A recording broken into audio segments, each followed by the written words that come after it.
Hey everyone, I'm Mark Sievers and welcome back to my YouTube channel. So today I'm going to show you how to make black bean and salsa burgers.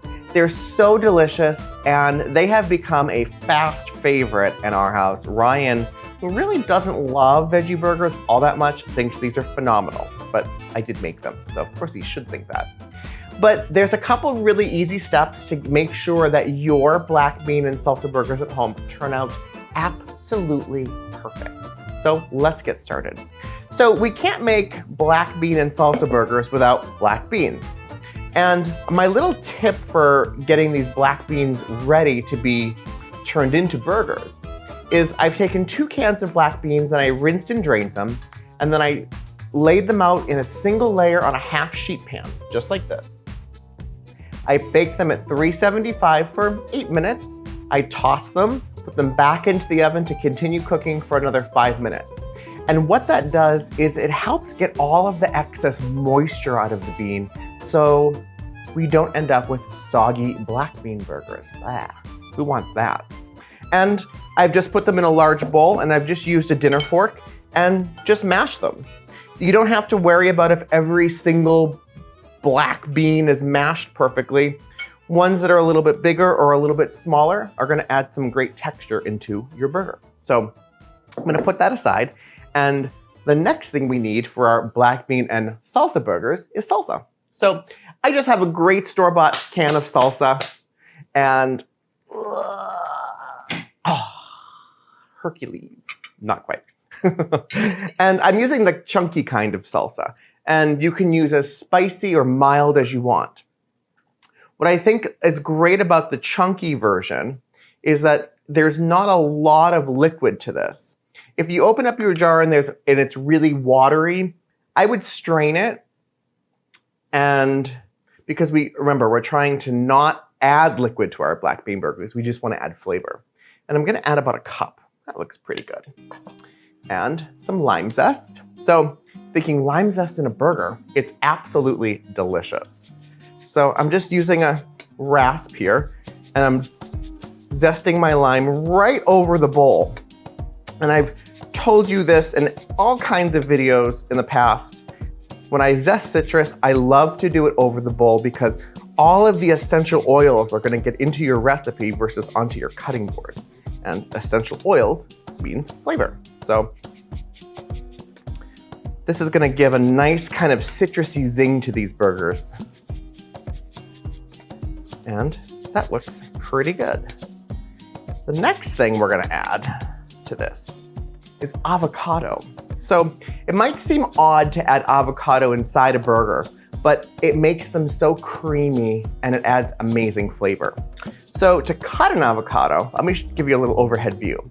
Put the avocado flat on the board and I run my knife right around it and just rotate as I go, just like this. So my cut is here. I'm going to rotate it so the cut is now facing up. Put my knife right back in, run it around, and watch what happens. The avocado just comes apart, just like that. Well, it should. There we go. You can scoop out, get out the seed just like this. You don't have to jam your knife into the seed, which jamming a sharp chef's knife at your hand doesn't always seem like the best idea, I will say. So, and then the avocado just comes right out of its little skin here. And I'm going to do it right into the bowl. I'm going to kind of get the avocado onto one side because I'm going to mash it. And this is going to be absolutely delicious. I'm using Hass avocados. You'll know they're perfectly ripe when they're not that bright green color anymore on the outside. You want them to be kind of that icky brown. And they have a little give when you squeeze them. And now I'm just mashing them up just like this. And again, just like the beans, it doesn't have to be like baby food. You still want them to be mashed, but it's okay if they're not perfectly even. Any little bigger pieces of that avocado will add some good texture. So this is looking pretty good, and you can really smell the lime zest. So I'm going to add 2/3 of a cup of breadcrumbs. That's gonna help bind it together. Those are just plain store-bought breadcrumbs, nothing fancy. 2 extra large beaten eggs at room temperature. Now we're gonna add some veggies. So I'm gonna put this aside, and I'm gonna add, I have 1 red pepper. You can maybe hear it faintly in the distance, sauteing. And to that, I wanna add some sweet corn and some shallots and some garlic. And I know everybody has their own tricks on how to get corn off the cob without it running all over your kitchen. And I'm gonna show you mine. So this is beautiful sweet corn from the farm stand. If you're making these and it's not sweet corn season, frozen corn works just as well. You don't even have to unthaw it. My little trick is I'm taking the flat end of my corn cob and I'm putting it into the bowl, and I'm just gonna run my knife right down the kernels, and that gets them all into the bowl instead of all over my kitchen counter. And we need about 1/2 cup of kernels. I might add a little bit more. It's okay. Why not? I love sweet corn. Sweet corn season is my favorite. And now we're gonna take this little bowl of veggies into the kitchen. Come with me. So here I have some red bell pepper sauteing away in some olive oil. And I'm gonna add my corn and garlic and shallots. I'm just gonna saute that with a little bit of pepper, about 3/4 of a teaspoon. Excellent. And the same with salt, about 3/4 of a teaspoon of sea salt. That looks pretty good. And I'm just gonna let this saute for maybe 60 seconds. What I don't wanna do is burn the garlic. Burnt garlic has a horrible flavor, and it wouldn't make our black bean and salsa burgers taste very good. I'm also using shallots versus red onion because I find that sometimes red onion in veggie burgers can be a bit overpowering, and I still want to have a little oniony thing in the burger, but so I think the shallot provides that without being too overpowering. If you can't find shallots, you can also just use some green onions or scallions. Those would be delicious as well. So, I mean, this is pretty simple. I think the most time-consuming thing was really baking the beans ahead of time, and that's really the only prep work. I love this. So that's about 60 seconds. So let's turn off the heat. See how hot my handles are? Now let's get our veggie burgers mixed up. So I'm gonna let that cool for just a minute, and I'm gonna give all of this a nice stir. These smell so good. You can really smell the lime and the avocado, and those black beans, when you bake them, they almost kind of roast a little bit, and it kind of deepens their flavor. And now we're gonna add our sauteed veggies right in. Give this a stir. Get everything well mixed. I love this too because you do have little bits of avocado running through each of the black bean burgers, and I love that. They look homemade, they look hearty, and they look delicious. And turns out they are delicious. So let me give you a little overhead view because I want you to see the mixture.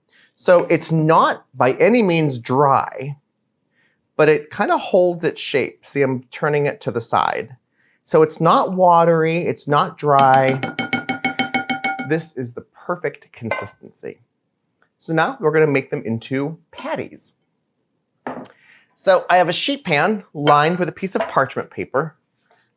All of my scraps are encroaching my area here. I need a bigger kitchen. What do you guys think? As I'm eating corn. That one kernel that fell off that was awry from the bowl. I digress. Okay, let's make patties. So I have a 2 1/4 inch, just an ice cream scoop, metal scoop, and this is what I'm gonna use to form my patties so that they're nice and consistent, they're the same size, and I should get about 12 out of this. between 10 and 12.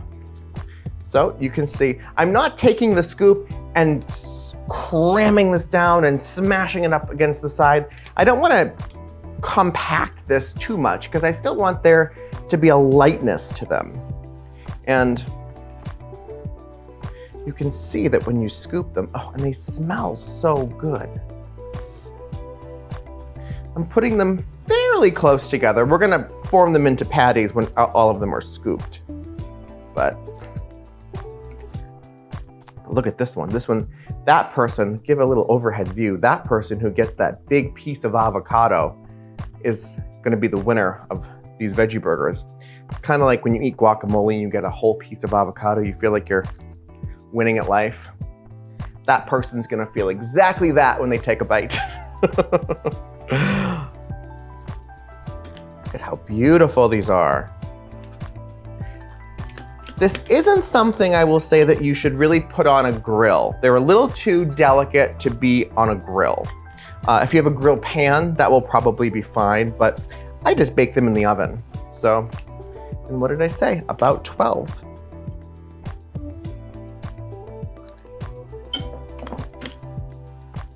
Et voila, perfect. Look at that. So, now the messy part. So what I'm gonna do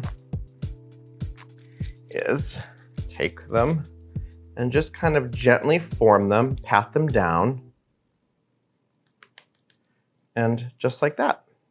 Et voila. So you have like a perfect little patty. 1 down, 11 to go.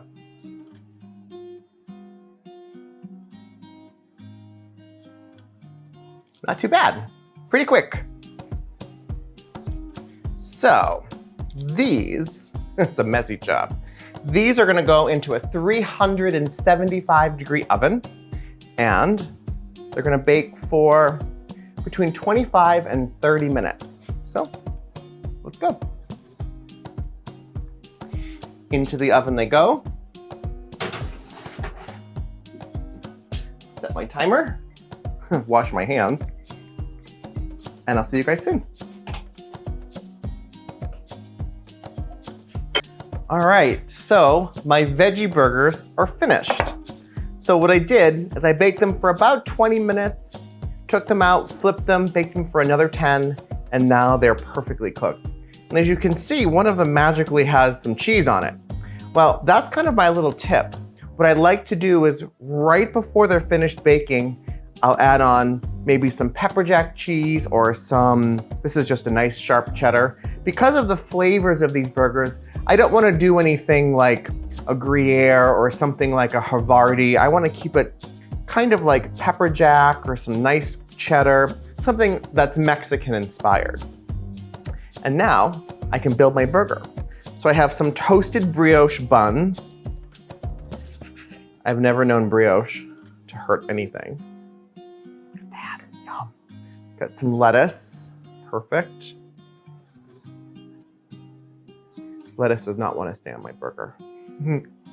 You can put on more avocado, more salsa, some caramelized onions. Really, there's all kinds of options. And the best part, oh, I'm gonna be wearing this, is the eating. Let me take a little bite.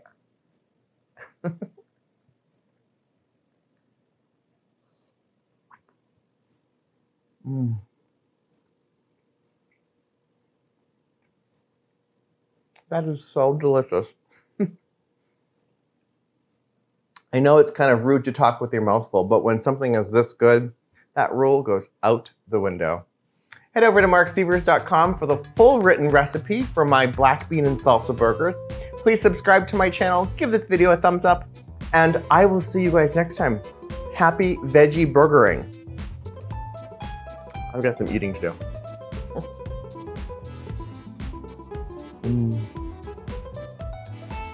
So good.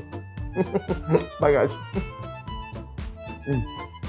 This recipe and more can be found on my website, marcsievers.com. Thanks for watching.